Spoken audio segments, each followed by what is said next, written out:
Pada hakikatnya, metodologi terdiri atas dua hal, yaitu proses dan substansi isi.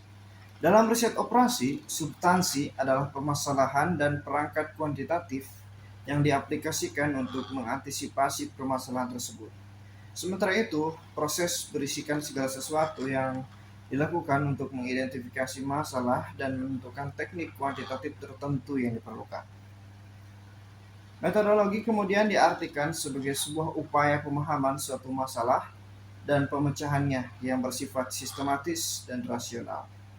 Metodologi merupakan lawan dari setiap upaya pemecahan masalah yang bersifat ngawur dan sembarangan. Walaupun demikian, metodologi tidaklah selalu menjamin keberhasilan.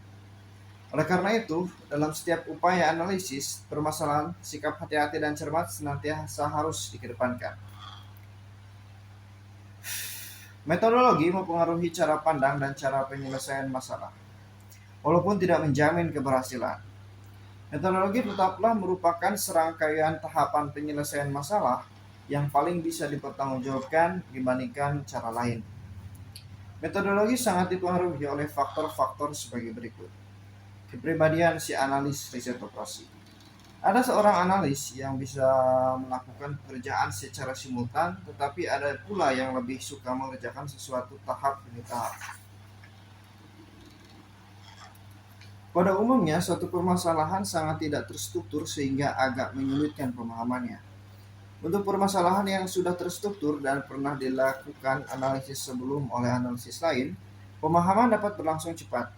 Bahkan seringkali dapat dilakukan tindakan jalan pintas. 3. Ketersediaan sumber daya. Ketersediaan sumber daya seperti waktu, dana, perangkat keras, dan perangkat lunak sangat mempengaruhi kecepatan penyelesaian. Dari paparan di atas tampak bahwa metodologi sesungguhnya merupakan aspek utama dari proses penyelesaian melalui riset operasi. Metodologi menentukan jenis teknik kuantitatif seperti matematika, statistik, dan teknik komputasi yang harus dilakukan. Adanya metodologi yang sistematis juga akan membantu para analis dan peminat riset operasi. Metodologi bisa menjadi perangkat komunikasi dan pelatihan. Melalui metodologi para analis, para anggota tim kerja riset operasi, para mahasiswa dapat saling berinteraksi dan belajar satu sama lain untuk menghasilkan penyelesaian suatu permasalahan lebih baik lagi. Metodologi dalam riset operasi bisa dipandang sebagai sebuah proses berputar yang tidak berkesudahan. Proses ini bermula dari strukturisasi permasalahan, problem structuring, kemudian dilanjutkan dengan pemodelan atau modeling, dan implementasi proses berputar tersebut dapat digambarkan dalam gambar 1.7 berikut. Strukturisasi permasalahan merupakan upaya pencarian intisari permasalahan. Strukturisasi permasalahan dilalui dengan investigasi kontekstual, yaitu penyelidikan posisi permasalahan dalam suatu konteks atau situasi dan kondisi lingkungan yang ada. Setelah itu dilakukan pengumpulan informasi yang relevan. Setelah mengetahui posisi permasalahan dan informasi-informasi yang mendukungnya, barulah dilakukan upaya perumusan permasalahan secara eksplisit dan kesepakatan penyelesaiannya. Strukturisasi permasalahan juga dapat digambarkan dalam gambar 1.8. Jika suatu permasalahan dianggap sebagai sebuah sistem, permodelan adalah upaya abstraksi terhadap elemen penting yang terdapat dalam sistem tersebut. Oleh karena itu, merupakan upaya abstraksi, maka permodelan sesungguhnya merupakan sebuah upaya penyederhanaan atau simplifikasi dari kompleksitas permasalahan yang ada. Permodelan memfokuskan diri pada elemen-elemen penting dan kritis yang dianggap merupakan elemen paling menentukan dan berpengaruh bagi keberlangsungan sistem tersebut. Adanya penyederhanaan sistem akan memudahkan perancangan penyelesaian permasalahan melalui pemanfaatan komputer. Jadi, komputer bekerja berdasar permodelan yang telah disusun. Model di sini banyak diwujudkan dalam bentuk persamaan matematika. Misalnya, permodelan pengaruh faktor biaya produksi terhadap keuntungan suatu perusahaan. Pengaruh faktor tersebut dapat dimodelkan sebagai berikut: Y sama dengan A plus BX.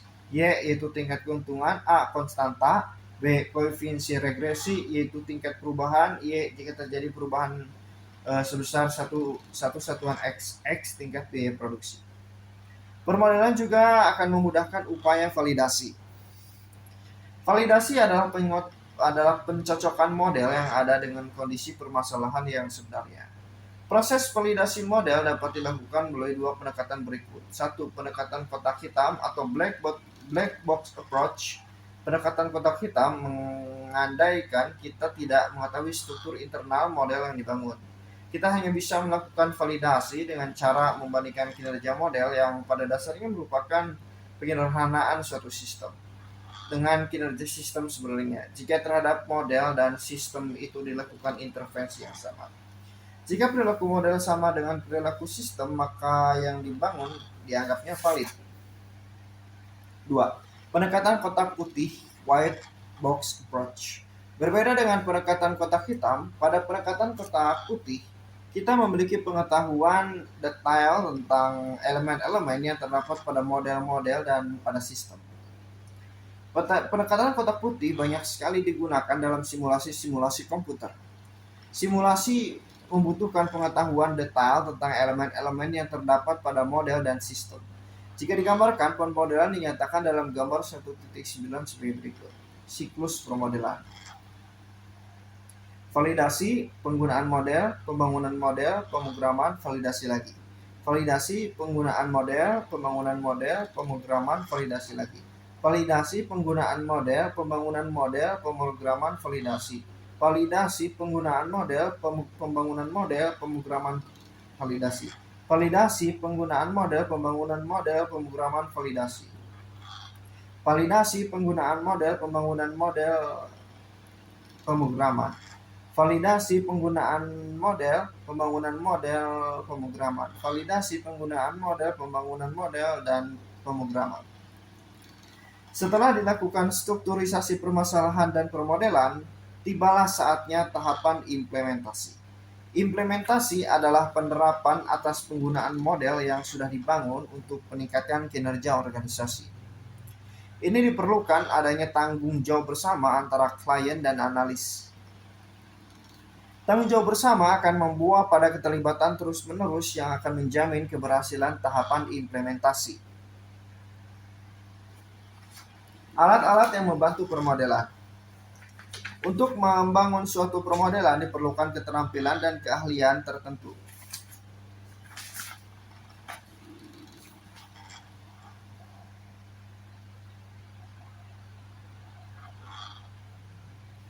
Keterampilan berkaitan dengan kemampuan menggunakan alat. Penggunaan alat akan memudahkan dalam membangun model, mulai dari mengekstrak esensi suatu permasalahan yang tidak terstruktur, membangun struktur model yang sederhana tetapi efektif atau parsimori, hingga menerjemahkan model menjadi produk yang berguna bagi pengambil keputusan. Beberapa alat yang membantu permodelan sebagai berikut. A. Diagram pengaruh atau influence diagram. Diagram pengaruh adalah diagram yang menggambarkan struktur model. Dalam diagram pengaruh, suatu permasalahan digambarkan dalam aliran pengaruh atau penyebab suatu konsekuensi. Sebagai contoh, variabel keuntungan adalah variabel konsekuensi yang timbul dari berbagai variabel penyebab, seperti variabel biaya dan variabel penerimaan. Demikian juga halnya dengan variabel biaya dan variabel penerimaan. Variabel biaya dapat menjadi variabel konsekuensi dari berbagai variabel penyebab, seperti variabel harga, jumlah harga, dan seterusnya. Dalam diagram pengaruh keterkaitan sebab akibat ini digambarkan dalam bentuk grafik yang memudahkan dan mempercepat pemahaman, yaitu suatu sistem permasalahan dengan cepat. Diagram pengaruh terdiri atas 4 komponen, yaitu variabel konsekuensi atau output, simbol segi 8, variabel intermediate atau simbol elips,